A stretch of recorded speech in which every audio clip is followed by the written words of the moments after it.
Bonsoir, bonsoir. Voilà, je suis Guégué Rémi. Voilà, je fais ce petit direct pour m'adresser à son Excellence, Monsieur le Président russe, Vladimir Poutine, et aussi à son Excellence, Monsieur le Président du Venezuela, Nicolas Maduro. Alors, nous voyons la situation en Syrie. Nous constatons que la Russie a intervenu pour pouvoir essayer de sauver le régime de Bachar al-Assad et tout ça. Nous saluons ce geste parce que très important. Je suis allergique à cette rébellion internationale qui frappe les Syriens, qui tue les Syriens à longueur de journée. Mais j'aimerais dire à son Excellence, Monsieur le Président russe, Vladimir Poutine, que tous les Africains ont le regard sur la Russie et le président de la Russie, de la Fédération de la Russie. Nous constatons que sur le terrain, n'importe qui se lève, il intervient et tue les troupes de l'allié russe, c'est-à-dire les Syriens, les soldats syriens, les civils syriens, ainsi que les soldats iraniens et les civils iraniens. Et cela n'est pas bien, cela ne nomme même pas l'image de la Russie. La Russie que nous avons connue dans le temps passé, qui était l'URSS, n'allait pas permettre ces gens de comportement. Et l'Afrique a besoin des alliés forts.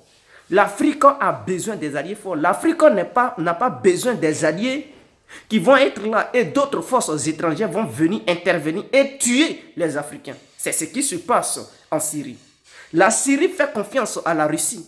La Russie ne peut pas rester là et laisser des forces étrangères venir taper sur le peuple syrien, venir taper sur les soldats syriens, venir emmerder la force militaire du président, son excellence, M. Bachar al-Assad. Ce n'est pas normal. Poutine doit prendre ses responsabilités.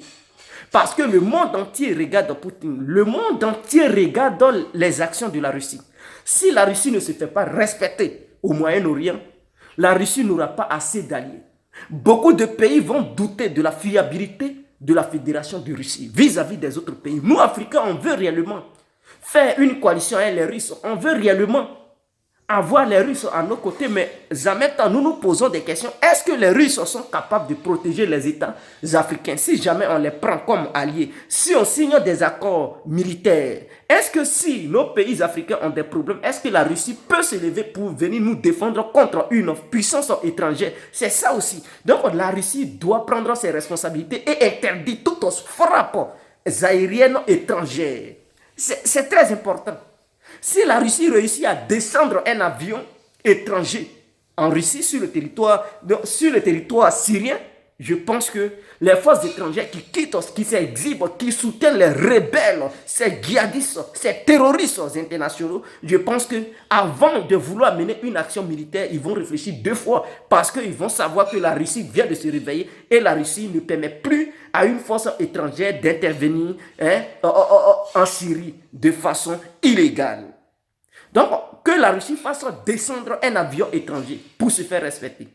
La Russie a perdu un avion de renseignement, plus 15 membres qui étaient au sein de cet avion. Non seulement ils tuent les soldats russes, le sang du peuple russe verse en Syrie, ils détruisent les matériels militaires russes sur le territoire syrien.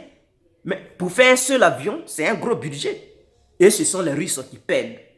Et la technique de cette coalition internationale qui opère en Syrie, qui utilise Israël comme bouclier, c'est-à-dire qu'ils voient Israël devenir leur marionnette. Donc, ils poussent les Israéliens à intervenir sur le territoire syrien, soit disant les forces iraniennes sont présentes, Hezbollah est présent. Non, ce sont les Américains et certains pays européens qui envoient Israël à bombarder afin d'affaiblir les forces du gouvernement syrien. Si la Russie les laisse faire, mais la Russie va s'embourber dans cette guerre et pendant des années, ça va rendre faible l'économie russe. Et c'est ça leur stratégie. Donc si la Russie ne veut plus que cette guerre continue, la Russie doit prendre des décisions draconiennes pour empêcher toutes sortes de frappes étrangères sur la Syrie. Comme ça, le gouvernement de Bachar al-Assad va se renforcer militairement et pourra efficacement lutter contre ces terroristes. Et la Russie ne va plus perdre ses militaires ainsi que ses matériels de guerre. C'est très important. Nous regardons Vladimir Poutine et nous lui demandons de ne pas cette fois-ci pardonner et ne plus laisser une force étrangère, soit disant il y a d'autres forces étrangères qui sont là-bas et notre sécurité serait en danger. Donc pour cela, on intervient. Ça, ce ne sont pas des arguments convaincants et la Russie doit balayer ces arguments d'un revers. Hein, voilà, d'une main en fait. Donc la Russie doit prendre ses responsabilités. Mon message à l'encontre du président vénézuélien Nicolás Maduro, je lui demande immédiatement de signer un accord de défense avec la Fédération de Russie et aussi un accord de défense avec la Chine.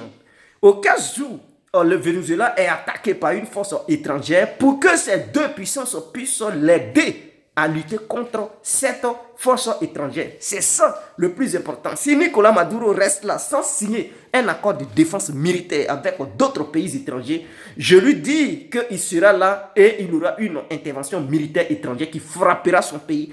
Au moment où il va faire appel à cette force étrangère pour pouvoir l'aider et aider son pays à lutter contre cette force étrangère première qui est venue frapper son pays, ça sera trop tard. Son pays sera détruit. Il y aura des dégâts de perte de vie humaine et aussi des dégâts matériels. Alors, nous demandons et nous prions aux Vénézuéliens et aussi à leur président d'être à la hauteur et de signer dès à présent des accords militaires. C'est très important. C'était mon message du soir. Didier Guérini. Nous regardons la Russie, nous regardons le Venezuela et nous demandons à Vladimir Poutine de nous prouver que oui, la Russie est une puissance militaire et que la Russie ne laisse pas ses alliés être frappés par d'autres forces étrangères. C'est très important et c'est ce que nous regardons afin qu'en Afrique, on puisse demander aux Russes de venir aussi coopérer militairement avec nous. Pourquoi pas signer des contrats très importants dans des différents domaines. C'était moi, on est ensemble. Ciao.